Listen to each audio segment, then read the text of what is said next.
तो मेरी बात समझ में आ रही है मेरे हिंदू भाइयों, मुसलमान भाइयों और ईसाई भाइयों और यहूदी भाइयों और मेरे रिश्ते में? देखो, मैं हूं तुम्हारे लिए भगवान, अवतार, शिव भगवान, तुम सबसे बड़ा रुतबे में, लेकिन हूं तो उसी मन्नू का अंश।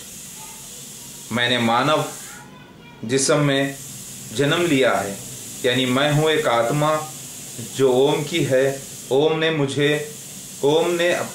अपनी तरफ से आत्मा एक शरीर में फूकी, और वो शरीर किसका है?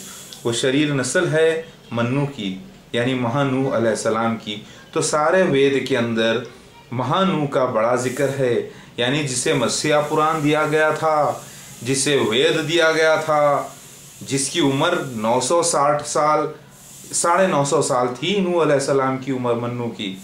समझ में आई बात? तो वही ओम निराकार निर्गुणा ब्रह्मा ने मूसा अलैहिस्सलाम को भेजा मिस्र में। वही कब 3500 साल पहले वही मन्नू को भेजने वाले ओम निराकार ने, निर्गुणा ब्रह्मा ने, यानी ब्रह्मांड ने, यानी सर्वश्रेष्ठ शक्ति ने किसे भेजा? इजराइल में यीशु मसीह अलैहिस्सलाम को भेजा। बिना बाप के पैदा करके चमत्कार करके बता दिया।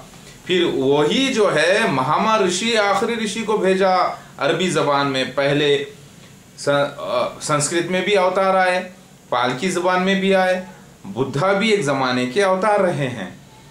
ओम निराकार ने उन्हें भेजा है, लेकिन वो उनकी किताब को, असल किताब को तो भुला दिया गया। अब उनके नाम से कई किताबें लगा दी गई। बात समझ में आई बात? देखो, सारे इंसान जो आज दुनिया में है वही मन्नू के बच्चे हैं। तो अब वो निराकार निर्गुणा ब्रह्मा ने 1400 साल पहले आकाशवाणी की। फिर से आकाशवाणी मतलब जो आसमान से जो आवाज आई, किसके जरिए आई? देव कनिया, यानी देवदूत जिब्राइल अलैहिस्सलाम के तरफ से आई। अब कनिया, देव कनिया हम नहीं कहते हैं, क्योंकि देव कनिया इसलिए कहा जाता है फरिश्तों को, क्योंकि वो जब भी जाहिर हुए बहुत ही खूबसूरत एक लड़की के जैसी शक्ल में उनके परी भी थे, इसीलिए उन्हें परी भी कहा जाता है। तो देव कनिया आप लोग कहते हैं, लेकिन हकीकत में वो देवदूत हैं। जिब्राइल अलैहिस्सलाम उनका नाम है। जो मौत के सबसे बड़े देवता हैं उनका नाम क्या है? यमराज। उनका नाम क्या है मालूम? उनका नाम है इजराइल अलैहिस्सलाम। और जो लड़ाई और जो बारिश के देवता हैं, देवदूत हैं, जो फरिश्ते हैं, उनका क्या नाम है मालूम? उनका नाम है मिकाईल अलैहिस्सलाम। बात समझ में आई? तो ये दुनिया में सब काम जो हो रहा है दूतों के जरिए हो रहा है। हर इंसान के साथ 2 देवदूत लगे हुए हैं, लेकिन वो रोशनी के बने हुए हैं। ऐसी रोशनी जैसे टेलीफोन की होती है ना, शुआएं नजर नहीं आती, रेज नजर नहीं आते, लेकिन बातचीत हो रही है। हमारे अल्फाज सिग्नल्स में कन्वर्ट होके कई जगह पहुंच रहे हैं, लेकिन हमें नहीं नजर आ रहा है। उसी तरीके से वो ऐसी शक्ति से बने हुए हैं, रोशनी, नजर ना आने वाली रोशनी से बने हुए यहाँ पर लगे हुए हैं। और वही पेट में बच्चा भी बनाते हैं माँओं के, वही सारे दुनिया का इंतजाम करते हैं। ये दुनिया एक ऐसे नजर ना आने वाले जीवों से भरी है जिसे हमारी आंख नहीं देख सक रही है। अगर आपको मिसाल की तौर पर देखना चाहिए तो देख लो, आज हमारे ईमेल और हमारे फोटोज और हमारे वीडियोस सब इस हवा में उड़कर चले जा रहे हैं। कहाँ पर जा रहे हैं? हवा से भी कहीं ज़्यादा तेज़ रफ्तार के साथ बिल्कुल रोशनी में तब्दील होकर, एक अजीब किस्म की रोशनी में तब्दील होकर चले जा रहे हैं और हमारे पास आ रहे हैं, लेकिन हमको कहीं भी आसमान में नज़र नहीं आ रहा। अगर आप आसमान की तरफ से सर उठा के देखो तो आपको कुछ भी नज़र नहीं आएगा, लेकिन अगर आप इल्म की नज़र से देखो तो कई करोड़ों मेल्स और कई करोड़ों ईमेल्स और कई फ़ोटोज़ और कई मैसेजेस और कई वीडियोज़ और कई आवाज़ें और कई जो है तस्वीरें इसमें दौड़ रही हैं, जिसे हमारा टेलीविज़न का एंटेना कैच करता है और वो हमारे टीवी के अंदर बताता है। कोई वायर नहीं है, लेकिन कैसा हो रहा है? क्योंकि एक सैटेलाइट लगा हुआ है। वो सैटेलाइट ये रोशनियों को, ये कणों को वो पकड़ कर भेजता है, लेकिन वो हम नहीं पकड़ सकते, वो हमारी आंखें नहीं पकड़ सकती। वो हमारा टेलीविज़न को पकड़ने का तरीक़ा हमने बता दिया है, वो हमारे कंप्यूटर को बता दिया है। लिहाजा बात समझ में आ रही है। तो ऐसी शक्ति सर्वश्रेष्ठ शक्ति है सबसे बड़ी, जो नजर नहीं आती, उसकी तस्वीर बनाना सबसे बड़ा पाप है, उसके अलावा किसी और की पूजा करना सबसे बड़ा पाप है। वो कौन सी शक्ति है? वो शिव भगवान नहीं, वो महादेव नहीं, महादेव तो उसका दूत है, लेकिन मेरी पूजा करने की जरूरत नहीं है। आप लोग मेरे तस्वीरों की पूजा श्रद्धा की वजह से कर लिए, ये आपसे गलती हो गई। मेरे पत्नियां जिसके 10 हाथ है, जिसके 2 हाथ है, 4 हाथ है, ये सब शक्तियां हैं, ये तस्वीरी भाषा है। एक ज़माने में तस्वीरी भाषा में हमारे आने की भविष्यवाणी की गई, यानी फ्यूचर कहा गया कि शिव भगवान कलयुग में आएंगे तो दिखने में कैसे रहेंगे, तो वो ज़माने में कहा गया। तो मैं आया और मैं आऊँगा कहा गया। आज से 7,000 साल पहले भी कहा गया, और आज से 3,500 साल पहले भी कहा गया, आज से 2,000 साल पहले भी कहा गया, आज से 1400 साल पहले भी कहा गया। लेकिन ना मैं संस्कृत में आने वाला था, ना मैं पालकी ज़बान में आने वाला था, ना मैं ग्रीक ज़बान में आने वाला था, ना मैं मिस्री ज़बान में आने वाला था, ना मैं लैटिन ज़बान में आने वाला था, ना मैं अरामिक ज़बान में आने वाला था, ना मैं दूसरी जो भाषा बोली जाती है इज़राइल में ग्रीक भाषा, ना उसमें आने वाला था, ना मैं हिब्रू ज़बान में आने वाला था। मैं तो आने वाला था आखिरी मोहम्मद ऋषि को जिस ज़बान में दिया जाएगा, आखिरी वेद शास्त्र शरीयत, उस ज़बान के अंदर उस किताब को मानने वाला बनकर आने वाला था। क्योंकि यही कहा गया था ना कि दुनिया ख़त्म होने से पहले आएगा शिव भगवान, आकर पापियों का विनाश करके सदर राज कायम करेगा सारे जहां में। तो वो ज़बान आखिरी कौन सी निकली? वो निकली अरबी ज़बान। उस अरबी ज़बान में उसी ओम ने, निराकार ने मोहम्मद ऋषि मोहम्मद मुस्तफ़ा सल्लल्लाहु अलैहि वसल्लम को वेदा दी। तो मोहम्मद ऋषि की हम पूजा नहीं कर सकते, करेंगे तो पाप हो जाएगा, इसीलिए मोहम्मद ऋषि मोहम्मद मुस्तफ़ा सल्लल्लाहु अलैहि वसल्लम की तस्वीर नहीं रखते। बात समझ में आ गई? तो मोहम्मद ऋषि को जो वेद दी गई वो है कुरान, और कुरान की हिफाजत करने का जिम्मा खुद अल्लाह ने ले लिया, यानी ओम निर्गुणा ब्रह्मा ने ले लिया, और कहा इसकी हिफाजत ता क़यामत तक करेगा, यानी महाप्रलय होने तक के करेगा। कौन करेगा? निर्गुणा ब्रह्मा ओम करेगा। तो मोहम्मद मुस्तफ़ा सल्लल्लाहु अलैहि वसल्लम किसके अवतार हैं? वो तो ओम निर्गुणा ब्रह्मा ने भेजा उन्हें। तो आप लोग नाराज क्यों होते हैं? क्योंकि आप लोगों को कभी समझ में नहीं आई बात।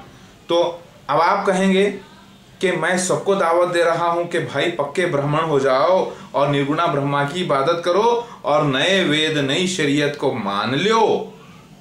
तो आप बोलेंगे भाई आप तो हमको हमारे धर्म से हटा रहे हो, अगर आप शिव भगवान हो तो हमारे धर्म हिंदू से हमें हटाकर आप मुसलमान बना रहे हो।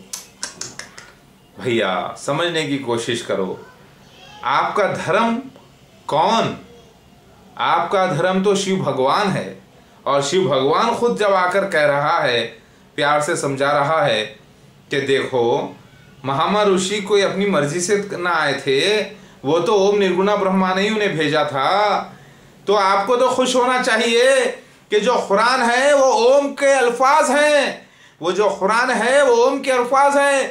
मोहम्मद ऋषि मोहम्मद मुस्तफ़ा सल्लल्लाहु अलैहि वसल्लम अल्लाह के, जो अल्लाह कह रहे हो निर्गुणा ब्रह्मा ओम के ही अवतार हैं। तो आपको तो खुश होना चाहिए, लेकिन ये बात आप तक समझाने के लिए मुसलमानों में ये सलाहियत नहीं थी। आप कह रहे हैं कि आपको मैं आपके धर्म से हटा रहा हूं। नहीं, आपका धर्म क्या ओम को मानने वाला धर्म नहीं है? तो ओम ने क्या सिर्फ वेद, जबकि वेद कहां कहां बढ़ गई, सही हालत में आज मौजूद नहीं रह गई। आपको बाइंडिंग करे हुए किताब तो मिल जाएगी, लेकिन असल वेद तो सिर्फ उसमें 1-2 अच्छे अल्फाज बाकी रह गए, वो ये कि सबका मालिक एक है और उसकी तस्वीर बनाना पाप है, और वो ही सर्वश्रेष्ठ शक्ति है, वही इसे की माने तो ला इलाहा इल्लल्लाह है, और मोहम्मद उसके अवतार हैं, क्योंकि आखिरी अवतार जो आए, आखिरी ऋषि भी हैं, वो अवतार भी हैं, वो जो हैं मोहम्मद मुस्तफ़ा सल्लल्लाहु अलैहि वसल्लम है। लेकिन आखिरी जो अवतार आने वाले हैं वो मेहदी अलैहिस्सलाम महादेव, यानी शिव भगवान, मैं अब आ गया हूं। तो उस वेद को, ओम के वेद को आप अपनाना नहीं चाहोगे?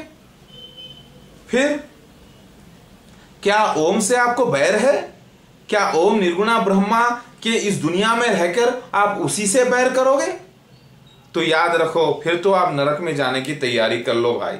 क्यों? क्योंकि शिव भगवान भी आपको नहीं बचा सकता, क्योंकि एक शास्त्र है, एक शरीयत है, एक विधि का विधान है, यानी कहते हैं कि एक तरीका है, कानून है, कानून के तहत मुझे भी चलना पड़ता है भाई। मैं तुम्हारा भगवान शिव आकर जब कह रहा हूं तो अगर तुम नहीं समझ रहे तो मेरी गलती नहीं है। यहाँ पर देखो, मैं जो कह रहा हूं, मैं जन्नत के यानी स्वर्ग के सरदारों में से एक हूं इंशाअल्लाह, जैसा कि अल्लाह ने मोहम्मद ऋषि से वादा किया है। लिहाजा मेरे साथ जन्नत में चलने की एक शर्त है। वो शर्त यह है कि आपको ओम निर्गुणा ब्रह्मा का ये सच्चा कुरान जो अरबी जबान में आया, जो सच्चा वेद है, इसे अपनाना होगा। ये आपका वेद है, क्योंकि आप ही के मालिक ओम निर्गुणा ब्रह्मा ने भेजा है इसे। इसकी सच्चाई यह है कि जो जो लिखा हुआ था वो आज पूरा हो रहा है। और देखो शिव भगवान भी आ गया है। तो जरा सोचो, मोहम्मद मुस्तफ़ा सल्लल्लाहु अलैहि वसल्लम ने तो कहा कि अय मुसलमानों, जब शिव भगवान आ जाएंगे इस दुनिया में, जब महादेव आएंगे तो मेरा सलाम कहना उनको। मगर अरबी जबान में कहा भाई, कितने सच्चे नबी सल्लल्लाहु अलैहि वसल्लम, मेरे लाखों करोड़ों सलाम उन पर, उनकी आल औलादों पर, अल्हम्दुलिल्लाह, जिन्होंने शिव भगवान को सलाम भेजा। बस महामा ऋषि एक बहुत बड़े ऋषि हैं, बहुत सच्चे ऋषि हैं माशाल्लाह से, करोड़ों दुरूद और सलाम उनके ऊपर, उनकी आल औलाद पर। वो आखिरी ऋषि हैं, वो आखिरी नबी हैं, लेकिन दूत हूं मैं आखिरी, तो उन्होंने मुझे सलाम भेजा और उनके खिलाफ बात मत करो भाई। वो कौन कह रहा है? शिव भगवान कह रहा है, तुम्हारा अपना शिव भगवान कह रहा है कि महामा ऋषि के खिलाफ बात मत करो नादानो, क्योंकि उन्होंने शिव भगवान को सलाम भेजा है। शिव के माने हैं मुबारक के। उन्होंने कहा देखो मेहदी अलैहिस्सलाम का आना मुबारक है इस दुनिया में, तो मैं अब आया हूँ। जब मेरा कदम दुनिया पे पड़ा, ये दुनिया की ज़मीन की कीमत अल्लाह ने बढ़ा दिया, ओम ने निराकार ने बढ़ा दिया। अब उस ओम निराकार का अल्फाज आवाज़ कुरान जो जमा हुई 23 साल में, उसका तुम इनकार मत करो, क्योंकि ये तुम्हारे लिए बचाने के लिए तुमको मैसेज दिया है ओम निर्गुणा ब्रह्मा ने।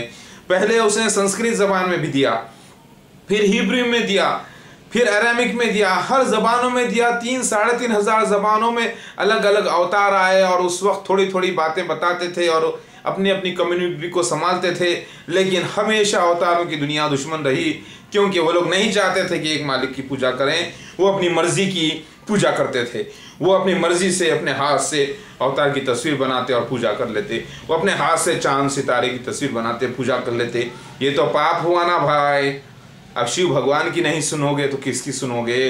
तो देखो, जो ये मुसलमान लोग हैं, ये 5 वक्त जो आवाज करते हैं ना, आओ आओ योगा की तरफ, आओ योगा की तरफ, नमाज की तरफ जो बुलाते हैं।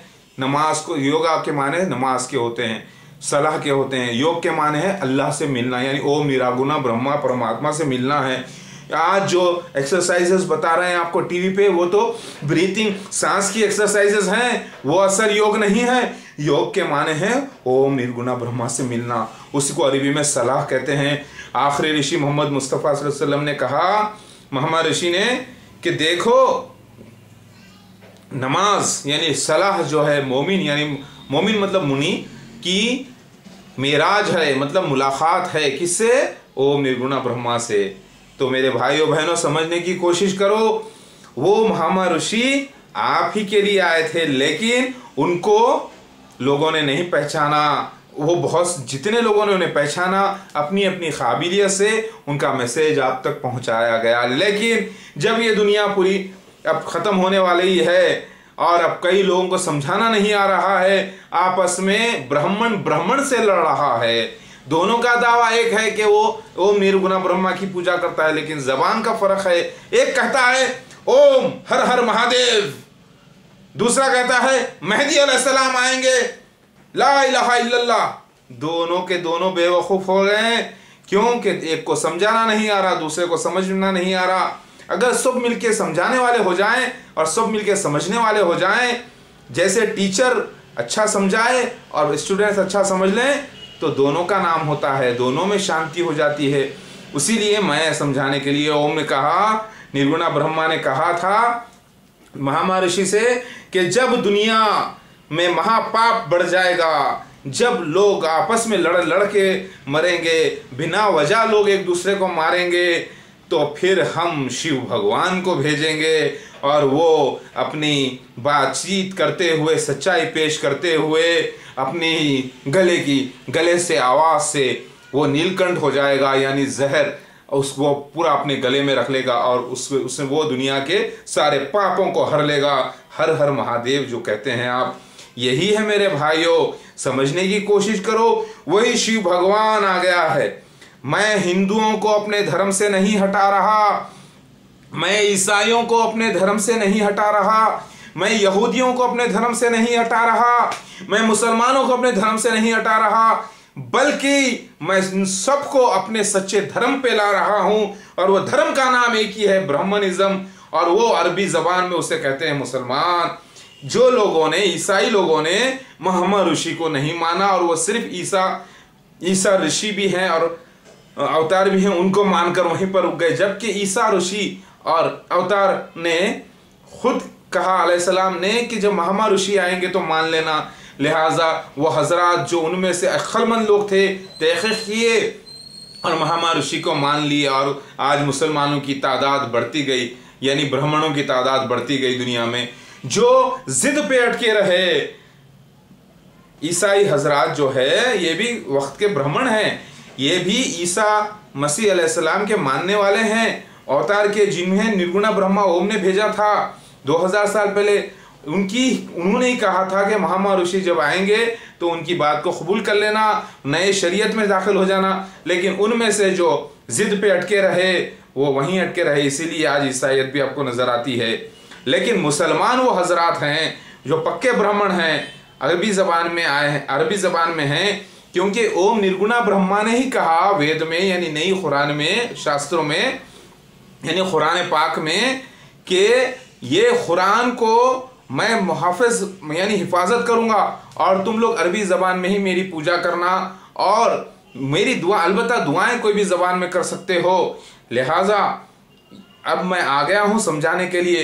ये जो यहूदी हजरात हैं, ये मूसा अलैहिस्सलाम को मानने वाले हैं, जिनसे ओम निर्गुणा ब्रह्मा ने बातचीत की थी आज से 3500 साल पहले।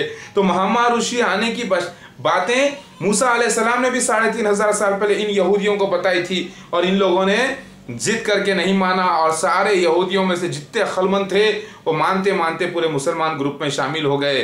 तो ये पक्के ब्राह्मणों का ग्रुप हो गया, दुनिया में सबसे सेकंड नंबर के ऊपर आ गया, और हकीकत में पहले नंबर पर भी बोल सकते हैं आप। क्यों? क्योंकि इनमें से बदतरीन आदमी भी जुमे के दिन जाके नमाज पढ़ता है, यानी योगा करता है और निर्गुण ब्रह्मा की पूजा करता है 5 वक्त, और किसी को अपना मालिक नहीं मानता। इनमें भी बहुत सारे भटक गए, इन ब्राह्मणों में यानी मुसलमानों में भी बहुत सारे भटक गए, दरगाहों पे जाके सजदे कर रहे हैं, जो मर गए उनके ऊपर जाके सजदे कर रहे हैं, और चादरें चढ़ा रहे हैं, और बहुत गलत काम कर रहे हैं, शराब पी रहे हैं, बदकारी कर रहे हैं, नंगे नाच रहे हैं, गाली गलौज कर रहे हैं। तो ये मैं नहीं कह रहा कि मुसलमान जो आज के हैं ये पक्के ब्राह्मण है, नहीं, ब्राह्मण के नाम पे इनमें बहुत ज्यादा बुरे लोग भी हैं, जिसे मैं बयान करना नहीं चाहता। लेकिन याद रखो, वो मोहम्मद ऋषि सल्लल्लाहु अलैहि वसल्लम सच्चे नबी हैं, और मैं आ गया हूं। उन्होंने कहा जब शिव भगवान आ जाएंगे तो उनके बाल कंधे तक होंगे। ये देखो, जब मैं आऊंगा तो मुझे खूबसूरत कहा। किसने कहा? सत्यम शिवम सुंदरम कहा। किसने कहा? मोहम्मद मुस्तफ़ा सल्लल्लाहु अलैहि वसल्लम ने कहा। हदीस में कहा कि वो खूबसूरत हैं, हसन हैं। हसन के लफ्ज़ इस्तेमाल किए शिव भगवान के लिए। शिव भगवान लफ्ज़ नहीं है वहाँ पर, लेकिन मेहदी अलैहिस्सलाम लफ्ज़ है। मेहदी अलैहिस्सलाम के माने ही है शिव भगवान के, जो मुबारक है, यानी मुबारक के माने शिव के होते हैं। महादेव को मेहदी कहते हैं। महादेव यानी सारे देवों का बड़ा देव, यानी सब जो देव हैं, मेरी बीवी बच्चे देवी देवता, इनका सबसे बड़ा जो मैं घर का लीडर हूँ, तो मैं महादेव, देवी देवता, मेरे बच्चे सारे गणेशा, कार्तिकेय, मेरी बेटी कौशिकी लक्ष्मी जो है वो, और सारे बच्चे सब आ गए हैं। मैं अकेला नहीं, मेरे 2 भाई छोटे, ब्रह्मदेव दुर्वासा और दूसरा सोमदेव, वो भी आ गए हैं। मेरी माता अनुसुईया भी मौजूद हैं, और मेरे पिता अत्रि जो है वो भी आ गए, उनका इंतकाल हो गया, यानी वो दूसरे दुनिया में चले गए। अब सारी दुनिया को एक होना है, तो तो ये कितनी बड़ी खुशनसीबी है हिंदुओं की कि हिंदुस्तान में दरिंदरी इफलास को खत्म करने के लिए, अंधकार मिटाने के लिए शिव भगवान आ गए। आप कहेंगे कि ठीक है, अगर आप शिव भगवान है तो फिर हम आपकी पूजा करते हैं, हम इन मूर्तियों को नहीं तोड़ेंगे, हम किसी मूर्तियों को नहीं तोड़ेंगे। ठीक है, मूर्तियों को तोड़ो भी मत। आपको कौन कह रहा है मूर्तियों को तोड़ने के लिए? आपको कौन कह रहा है कि किसी को धर्म को बुरा बोलने के लिए? आप में से जो अक्लमंद हैं वो शिव भगवान की तरफ आ जाइए, मेरी बात को मान लीजिए। इन मूर्तियों को देखो, इसको समझो कि इसमें कहानी है। शिव भगवान की तस्वीर को देखो, मेरी पत्नी गंगा को देखो सर के ऊपर, और सब मेरे जिस्म को देखो। मैं पूरी एक कहानी नजर आऊंगा आपको, लेकिन उस तस्वीर की पूजा करना तो पाप है। पूजा तो सिर्फ निर्गुणा ब्रह्मा निराकार की करना है, जिसका कोई आकार नहीं। जो दिख गया वो हमारा मालिक नहीं, जो नहीं दिखा वही हमारा मालिक, और वो है, और वो शक्ति है जो नजर नहीं आती। इसका मतलब नहीं है कि हम अंदाजे पे बोल रहे हैं, नहीं नहीं नहीं, वो शक्ति सर्वश्रेष्ठ शक्ति है, उसी की इबादत की जाए। मेरी बात आप लोग समझ रहे होंगे। देखो, निर्गुणा ब्रह्मा ही ने, ओम निराकार ही ने सारे मजहबों को एक करने के लिए शिव भगवान को भेज दिया है अरबी जबान में। तो मेरी जबान खुद अरबी नहीं है, लेकिन मैं जब मैं इबादत करता हूं तो मुझे अरबी में वो सारी जो है ना सारे श्लोक अरबी में मुझे बयान करने पड़ते हैं, क्योंकि मालिक ने कहा ओम ने कि अरबी जबान में ही नमाज पढ़ना पड़ेगा, योगा करना पड़ेगा, दूसरी कबूल नहीं की जाएगी। लिहाजा मैं उससे तो नहीं हट सकता, खुद शिव भगवान कह रहा है। आप बोलोगे कि ये फिर पाकिस्तानी लोग क्यों लड़ रहे हैं, हिंदुओं को क्यों मार रहे हैं? तो बात यह है, ये पाकिस्तानी लोगों को ये नहीं मालूम कि जिसका वो इंतजार कर रहे हैं मेहदी अलैहिस्सलाम मसीहा का, वो शख्स एक ही है, और वो ही शख्स की पूजा गलती से हिंदू हजरात कर रहे हैं। और हिंदू हजरात को भी ये नहीं मालूम कि शिव भगवान ही मेहदी अलैहिस्सलाम है मुसलमानों के, और मेहदी अलैहिस्सलाम मसीह अलैहिस्सलाम है ईसाइयों के और यहूदियों के, जिसका वो इंतजार कर रहे हैं। तो अब तो कॉम्प्रोमाइज हो जाएगा ना। ये कोई कॉम्प्रोमाइज मेरी तरफ से नहीं है, मैं कोई किताबें पढ़कर ऐलान नहीं कर रहा हूँ, दावा नहीं कर रहा हूँ, बल्कि मैं जन्म लिया हूँ और जो जो मेरे बारे में लिखा हुआ है पहले से किताबों में, वो सब मेरी जिंदगी पे अब हो रहा है। तो मैं आ गया हूँ तुम्हारा अपना शिव भगवान, और मैं आया हूँ तुम में से एक बनकर, तुम्हारे जैसे ही, और मेरी शक्तियाँ है मेरे पास। वो वक्त आने पर वक्त के हिसाब से अल्लाह थोड़ा थोड़ा तरीके से जाहिर करेगा, वरना एकदम मुझे शक्ति दे देता तो मैं तबाही मचा देता दुनिया में, मैं कई लोगों को खत्म कर देता। अभी देखो chief minister of Andhra Pradesh Rajshekhar Reddy और ASC वेस्ली कैसा मर गए, दोनों भी मरे कुत्ते की मौत, और उनकी लाशों को खिकोर के निकाला पड़ा। जिस वक्त जो हुकूमत का सरदार होता है उस पर भी बला आती है जब कोई शिव भगवान के खिलाफ आता है। मुझे एक नाजायज केस में फंसाया गया, और ये ASC Wesley DCP south zone task force Hyderabad पुराने हवेली, उसको भी अल्लाह ताला ने क्रश करके तरक्की दिया तो वो खुश हो गया। उसके बाद चीफ सिक्योरिटी ऑफिसर बना के चीफ मिनिस्टर का बैठ के गया, वो इफलास था, सिक्योरिटी ऑफिसर बन के गया चीफ मिनिस्टर का भी, और वो जाके कुत्ते की मौत मरे रुद्राकोंडा में। और इसी तरीके से दूसरे पुलिस वाले भी कुछ मर गए हैं, और जो मेरे खिलाफ आया मारा गया। ये सिर्फ मेरी थोड़ी सी शक्ति का इस्तेमाल होने से, सिर्फ प्रार्थना किया मालिक से, ओम से, कि मालिक जरा देख ले। मालिक ने खत्म करके बता दिया, बिजली गिरा के मार दिया उसको रुद्राकोंडा में, निशानी के तौर पे। मुझे 6 दिन हिरासत में रखा था नाजायज, और मैंने कहा था 6 दिन 6 महीने के बराबर। जैसे मैं निकला 6ठे महीने में ही वो लोग मारे गए। उसी तरीके से जो मेरे खिलाफ आएगा वो मारा जाएगा। ये 22 दिसंबर 2012 भी ये मेरी वजह से ही है। इसी को शिव तांडव कहते हैं। मुमकिन है इस जमाने, इस वक्त जब ये वक्त आ जाए तो अल्लाह ताला इस सरजमीन को हिलाकर अपना चमत्कार बता दे, लेकिन ये हमेशा की खात्मा नहीं है, ये महाप्रलय नहीं है। छोटा प्रलय मुमकिन है हो जाए ये, क्योंकि मुझे 58 दिन कैद रखा गया था गुरदासपुर जेल में, ये मसीह दज्जाल के लोग यानी राक्षस के लोगों ने। और ये भी एक तांडव था मेरी 58 दिन की इबादत, 1 दिन 1 महीने के बराबर। और 25 फरवरी 2008 को मैं रिलीज हुआ, वहां से रिवर्स काउंटडाउन शुरू हो गया 1 दिन 1 महीने के बराबर, और जाके खत्म हो रहा है 22 दिसंबर 2012 में। अल्लाहु अकबर, इन्नल्लाह अला कुल्लि शैइन कदीर।